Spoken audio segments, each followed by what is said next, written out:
Sebelum saya memulai, nah, kalian kan mestinya sudah baca ya. Tadi saya beri waktu 1 jam untuk membaca slide ini. Adakah yang ditanyakan?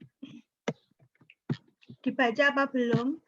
Tadi saya bilang saya mulai 8:30, itu saya siap-siap ya.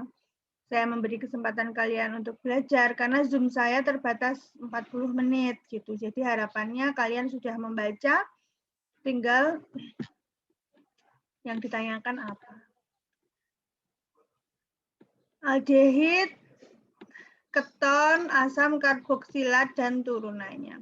Kalau kalian ingat, aldehid dan keton ini dia berisomer ya, berisomer fungsi. Ya, aldehid sama keton. Misalnya sama-sama jumlah C-nya 3, tahu-tahu ya isomer. Aldehid itu kalian harus di luar kepala. Gugusnya seperti ini.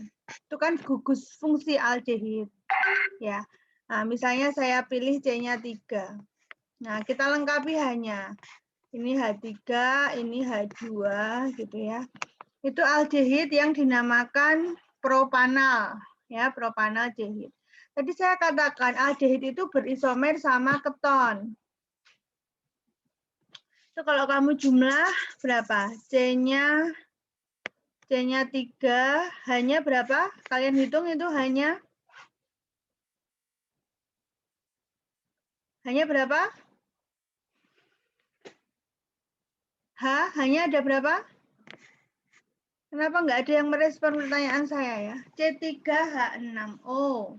Kemudian keton. Keton itu gugus fungsinya adalah seperti ini. Nah, seperti itu. Jadi minimal keton itu C-nya ada 3, minimal. Jadi adanya propanon, nggak ada etanon, nggak ada. Ya, karena gugusnya seperti ini. Ini tuh artinya harus ada C minimal 1. Nah, ini yang dinamakan propanon. Nah, ini kalau kalian jumlah C-nya berapa? 3. Hanya berapa? 6. Hanya 6. Kemudian O. Nah, lihat. Ini C3H6O, ini juga C3H6O. Senyawa dengan rumus kimia sama, tetapi dia merupakan senyawa yang berbeda. Nah, dalam hal ini berbeda fungsi. Berbeda gugus fungsi itu disebut berisomer fungsi, ya. Karena isomer ada juga isomer rangka, ada juga. Gitu. Nah, kemudian asam karboksilat itu nanti isomernya sama ester. Dan turunannya dari asam karboksilat itu apa? Sama seperti biasa, kita akan belajar tentang tata nama, sifat fisik, dan reaksi pembuatan serta reaksinya. Itu yang selalu kita pelajari pada setiap bab di kimia organik.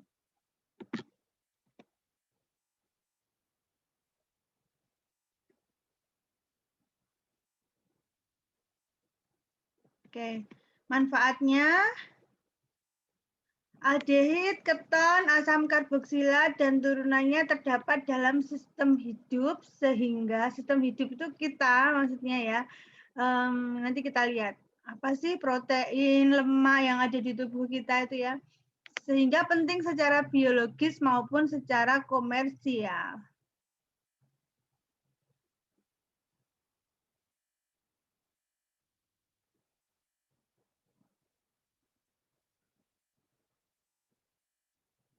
Kita lanjutkan.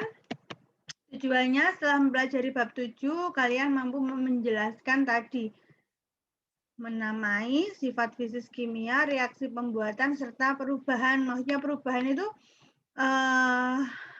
aldehid itu kan terbentuknya dari alkohol ya, alkohol primer. Alkohol primer jadi aldehid. Aldehid dioksidasi lagi jadi asam karboksilat. Jadi bisa berubah dari aldehid menjadi asam karboksilat, bisa. Keton dia terbentuk dari alkohol yang sekunder. Nah, kalau kamu tahu dan masih ingat pelajaran yang lalu tentang alkohol yang primer, Alkohol yang primer itu maksudnya misalnya gini ya, CH2OH itu kalau dia dioksidasi dia jadi aldehid. Nah, kalau dia aldehid ini kalau dioksidasi lagi dia jadi asam karboksilat. Nah, itu kan perubahan. Ini dari aldehid jadi asam karboksilat. Dari alkohol, aldehid, kemudian jadi asam karboksilat. Tapi kalau alkohol yang sekunder, nah ini alkohol yang sekunder itu seperti itu. Ini ya, sekunder. Nah, ini kalau dia dioksidasi, dia jadinya keton. Nah, seperti itu kan perubahan dari alkohol yang sekunder menjadi keton. Itu jadi kalian nanti harus ingat itu. Tata nama sekarang ya. Nah, ini saya rasa sama ya, sama dengan alkana, sorry. Pada alkana dia kalau aldehid ditambah akhiran al ya, etana jadi etanal, propana jadi propanal. Nah, kalau ini yang kedua ini dia aldehid tetapi mengandung substituen. Nah, penomorannya sekali lagi sama dengan yang lalu, bahwa penomoran itu paling dekat atau nomor kecil diletakkan pada gugus fungsinya. Nah, ini berarti di sini. Nah, maka namanya 2-kloropropanal. Nah, ini yang paling kanan ini contoh yang gugus fungsinya pada suatu senyawa itu lebih dari satu. Ada aldehid dan ada alkena. Nah, penomorannya dari yang paling prioritas. Prioritas adalah yang aldehid. Nah, maka namanya, nah 2 di situ menunjukkan ini rangkapnya ini ada di rantai kedua ya. Rantai C yang kedua. Rantai C yang pertama itu adalah ini, ikatan. Nah, yang kedua kan ini. Jadi kalau ada C-nya 4 itu ada ikatan antar C itu 3. Nah, itu alkenanya atau ikatan rangkapnya ada di ada pada ikatan kedua. Maka 2 di sini adalah menunjukkan ikatan rangkapnya.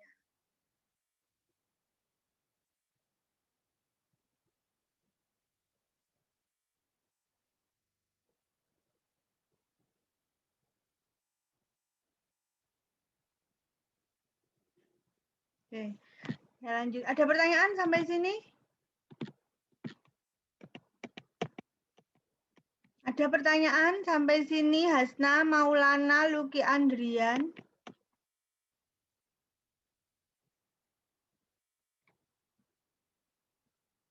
Belum, Bu. Belum. Kalau keton, tata nama keton berubah namanya jadi on ya, 2-butanon. Ini C-nya 4, berarti butana jadi butanon. Ikatan gugusnya ini ada di nomor 2. Nah, ini sebenarnya nggak perlu angka 2 pun bisa ya. Kenapa jawabannya?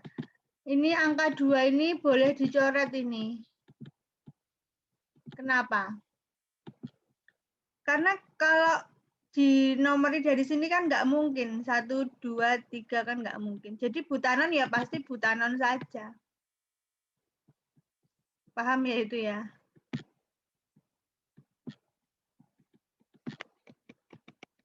Asam karboksilat, tata namanya awalannya dikasih asam, belakangnya dikasih OAT. Coba dilihat, ini C-nya kan 1. Untuk alkana kan metana kalau C1. Tapi untuk tata nama asam karboksilat diberi awalan asam. Asam, belakangnya diberi akhiran OAT. Nih, OAT. Jadi metanoat. Jadi di sini namanya asam metanoat.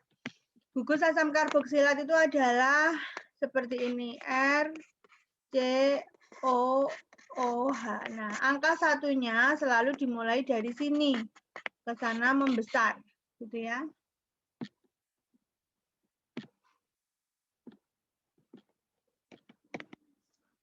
Nah, ini asam karboksilat yang ada substituennya kloro ya. Jadi kloronya ada di nomor 2. Ini 1, 2, 3, 4.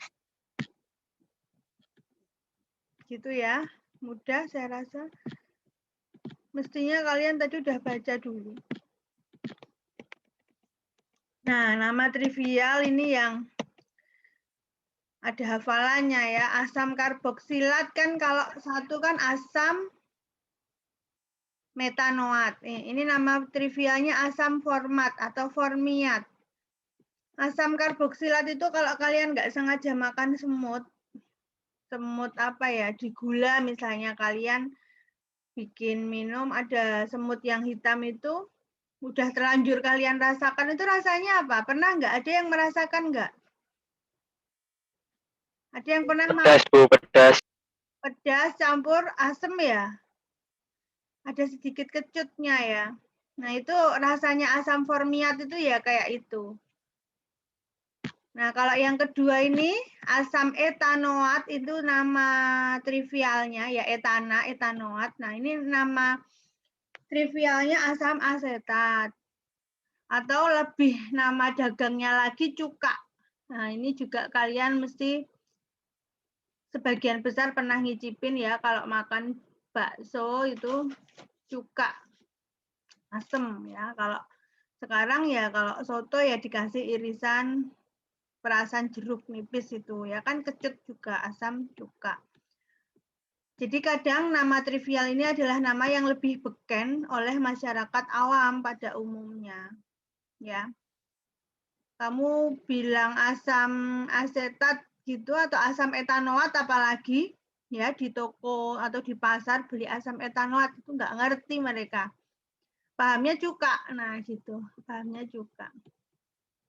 Nah, ini ada asam benzoat, ternyata ini kan turunannya. Kita membahas asam karboksilat dan turunannya. Asam benzoat ini termasuk kayak kemarin.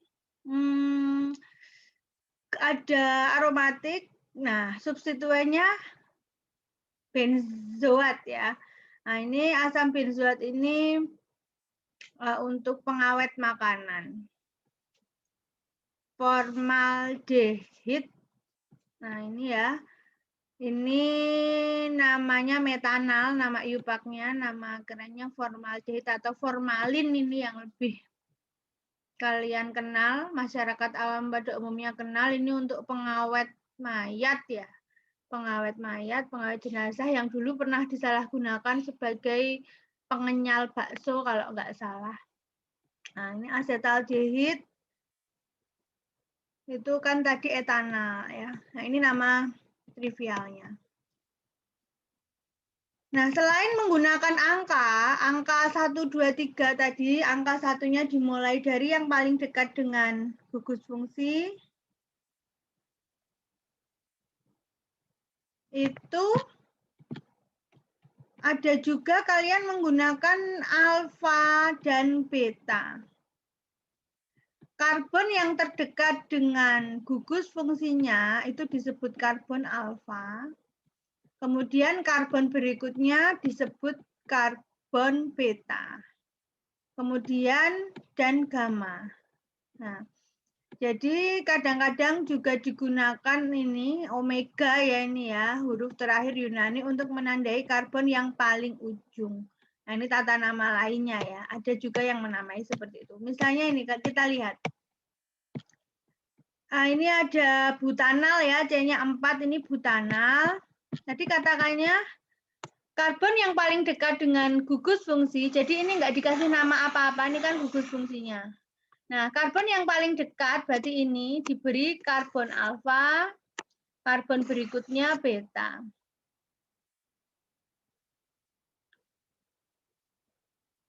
Gitu ya. Itu tata nama.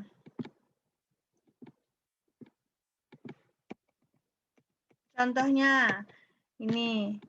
Nah, karbon yang paling dekat dengan gugus fungsi kan ini nggak kita kasih. Yang ini apa? Ini tadi alfa. Setelahnya apa? Ini beta. Pada karbon beta ada gugus Fenil ya, bukan benzil itu. Kalau benzil itu kemarin kayak gini. Kalau benzil itu kemarin kayak gini. Itu benzil. Ya. Itu benzil. Kalau cuman gini aja itu adalah fenil. Ini rantai C gitu ya, ini fenil namanya. Nah, maka ini di karbon beta ada fenil, beta fenil propionaldehid, atau kalau ini nama iopaknya 3-fenil propanal. Ini juga sama, ini adalah karbon, nggak usah kita kasih nama, tapi berarti di sini alfa. Nah, maka namanya alfa bromo.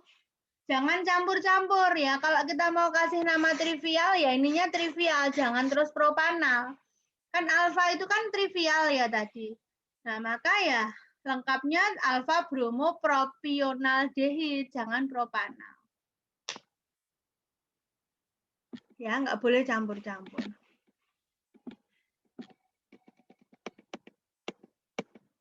Keton, namanya diberi akhiran on ya.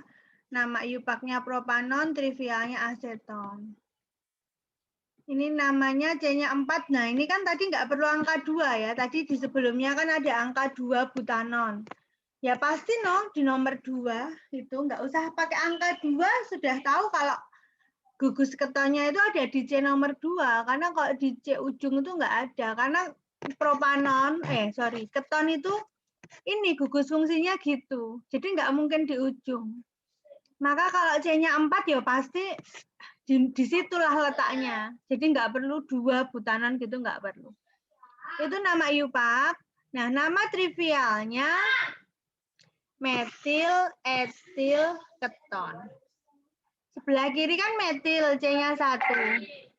Sebelah kanan etil. Nah, yang ini keton. Metil etil keton.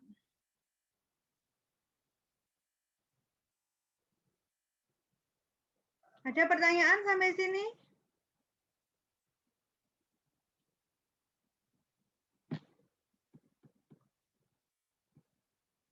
Tidak ada? Iya, Bu. Belum, Bu. Belum, Bu. Pinter-pinter semua udah paham. Ini kan cuma review ya kalian. Ini kan baru aja. Ini pelajaran SMA, baru aja. Nah, ini nama trivial tadi ya. Asam format tadi saya bilang semut. Rasanya semut tuh ya gitu. Kalau kamu pernah makan Aceh, rambutan, itu kamu bukanya nggak bisa pakai tangan, tapi pakai gigi gitu ya. Kalian gigit. Nah, yang kegigit semutnya, nah itu rasanya getir, asam. Nah, itu rasanya asam formia tuh seperti itu. Ini ada yang kambing tuh asamnya asam kaproat nih, yang kayak baunya bau kambing. Nah, itu asam kaproat. Nah, begitulah ya yang ada. Jadi tadi bilang bahwa asam karboksila itu ada secara alami, kita jumpai di mana. Nah, beberapa asam karboksilat yang lazim dijumpai namanya, ini ada asam benzoat, asam paratoluat. Para menunjukkan posisi para, toluen. Nah, karena ini ada ada gugus asam karboksilatnya, maka dinamai asam paratoluat. Ini posisi orto. Nah, asam ortoftalat. Ini asam akrilat. Jadi ada C3, ada ikatan rangkapnya. Itu nama yang lazim. Nah, ini bisa kalian coba.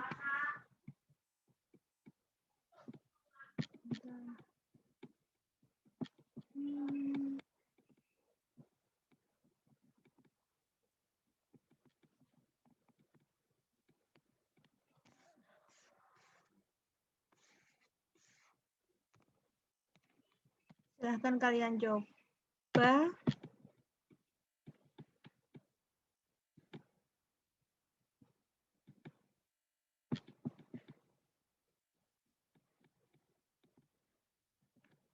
Oke, sekarang terlihat ya. Nah, sifat fisik aldehid, keton, dan asam karboksilat tentunya terkait dengan strukturnya. Ini saya bandingkannya 3. Ini saya bandingkannya 3, ini alkana biasa ya. Ini adalah keton, ini adalah alkohol ya, alkohol primer. Di antara 3 senyawa ini yang memiliki titik didih paling tinggi adalah si alkohol, ini keton 56 dan ini alkana. Alkana metil propana ya itu minus. Bahkan sampai minus itu artinya dia di suhu ruang tuh berapa? 30 ya atau 20 berapa gitu ya. 28 katakanlah. Artinya kalau titik didihnya ini minus 12 untuk metil propena ini berarti dia di suhu ruang wujudnya gas. Sama-sama C-nya 3, dia keton. Dia titik didihnya 56, maka di suhu ruang dia cair. Cairan ya, yang mudah menguap mestinya karena suhu ruang 28.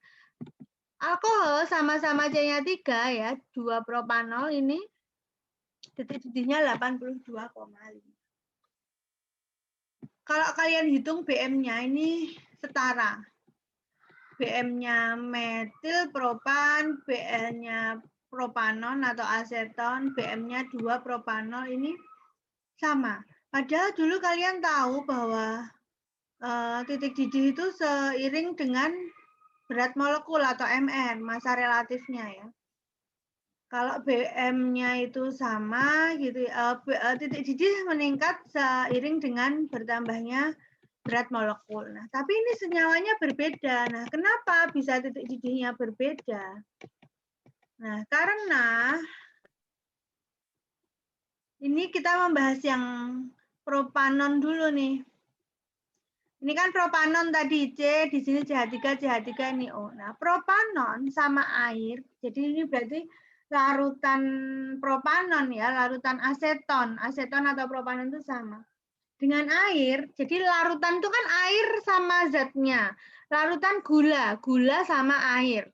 Larutan aseton ya aseton atau propanon sama air. Nah, aseton sama air itu membuat atau terjadilah ikatan hidrogen. Ada O parsial negatif di sini dan ada hidrogen parsial positif.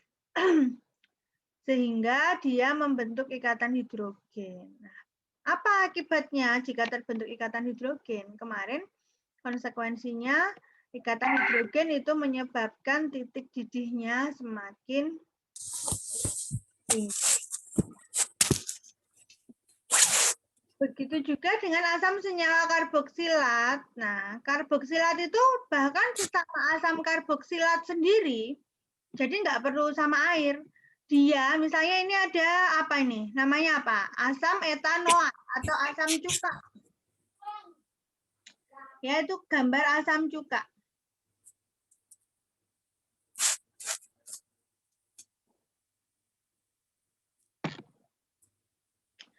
Nah, asam cuka itu dia sesama asam cuka membuat terbentuk asam karboksilat. Asam cuka sama air juga terbentuk, terbentuk ikatan hidrogen. Asam cuka sama air juga terbentuk ikatan hidrogen.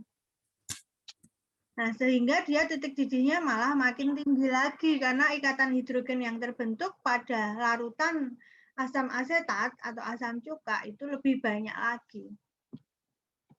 Nah, itu ikatan hidrogen itu kan kuat sehingga dia susah untuk dipecah sehingga titik didihnya tinggi.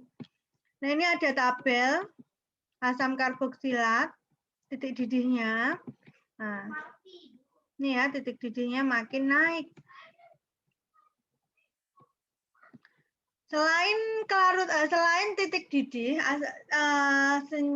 ikatan hidrogen itu menyebabkan jadi senyawa yang bisa berikatan hidrogen dengan air.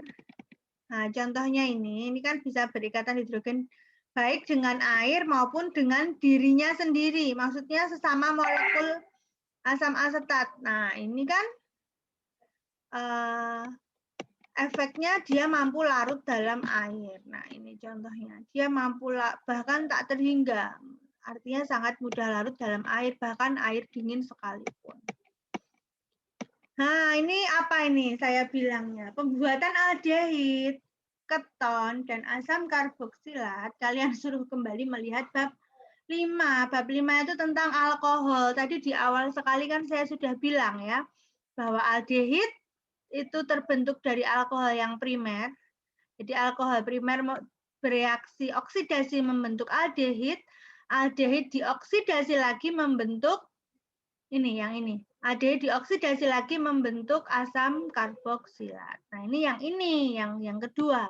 Poin yang pertama ini adalah alkohol yang sekunder. Ya, alkohol yang sekunder menghasilkan keton. Nah, ini silahkan dilihat lagi slide bab 5. Nah, sampai sini ada pertanyaan dulu enggak?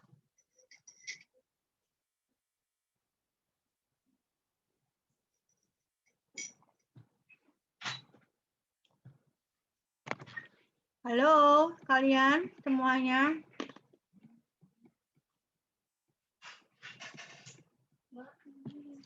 Oh, nggak ada yang ini ya.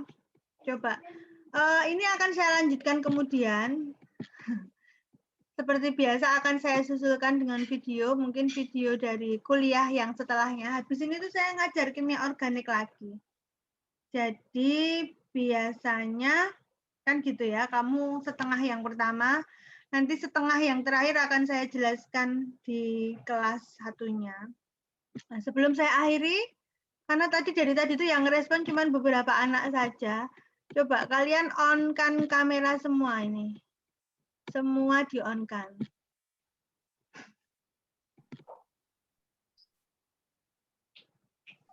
Oke. Ada yang kuliah betulan, ada yang masih tiduran dengerin saya bercerita ya. Semoga tetap bisa diterima. Salma, Sadam, Tri Utami, Reza, Luki, Wisnu, Sadam, Tri Utami, Salma, Fauzan, nggak jelas gambarnya. Bima, ayo semuanya. Salma, Baso, Rindiani, Maulana, Fauzan, Demita, Dias. Ayo semuanya on cam. Salma.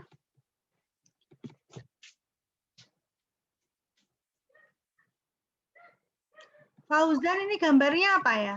Salma. Ayo Salma nggak dengerin. Kameranya nggak bisa tuh kenapa ya? Kurang tahu, Bu. Yang benar. Iya, Bu, benar nih. Saya udah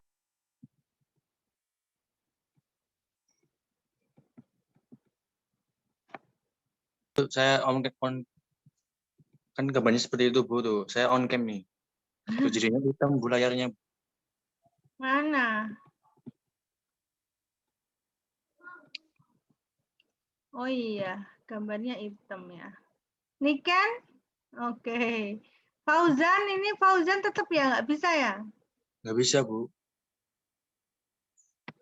Oke, terima kasih. Kalau saya mulainya agak siang kok banyak ya yang datang. Kemarin saya mulainya jam 8 itu yang datang baru sedikit.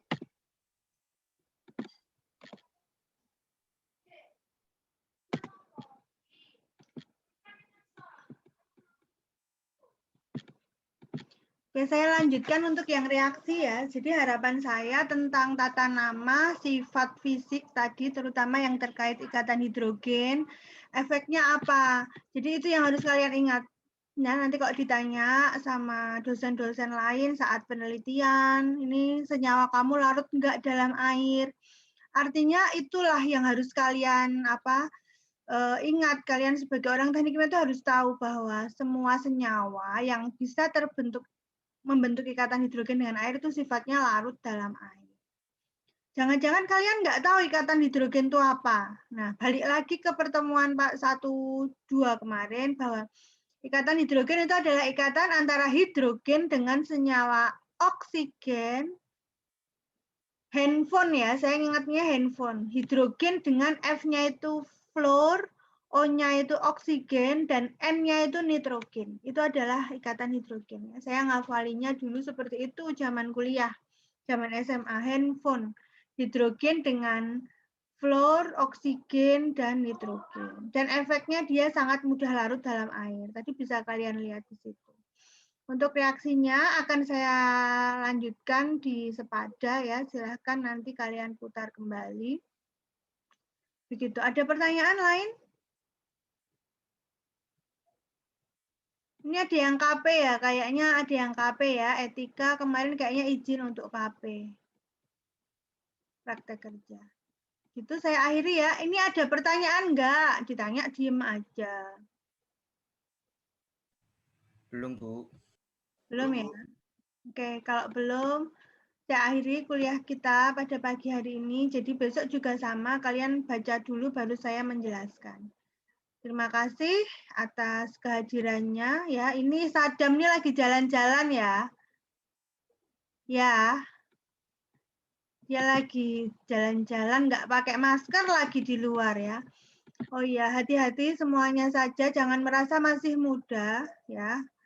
Semua bisa terserang ya. Jadi kalian harus berhati-hati kemana-mana pakai masker. Nah gitu. Dia itu udah ketahuan kuliah nggak di rumah ya, nggak ada dalam kondisi yang kondusif.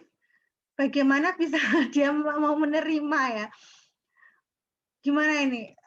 Sadam ini. Saya udah nge-share materi nih 7:30 tadi. Ini gimana gitu ya? Yang di rumah sih oke, nggak tahu kalian nyimak slide saya atau enggak. Sudah di-download apa belum, tapi setidaknya kalian kuliah gitu. Nah yang jalan-jalan ini gimana ceritanya? Dia bisa download materi. Dia kuliahnya pakai HP. Dia cuma dengerin saya ngoceh aja dari tadi ya. Sambil jajan cilok. Pokoknya kamu tuh bener-bener nggak ini deh, nggak prokes ya tadi Sadam tadi. Oke, gitulah ya ulasan kita pada pagi hari ini. Terima kasih, saya akhiri. Wassalamualaikum warahmatullahi wabarakatuh. Waalaikumsalam. Waalaikumsalam. Terima kasih, Bu. Terima kasih, Bu.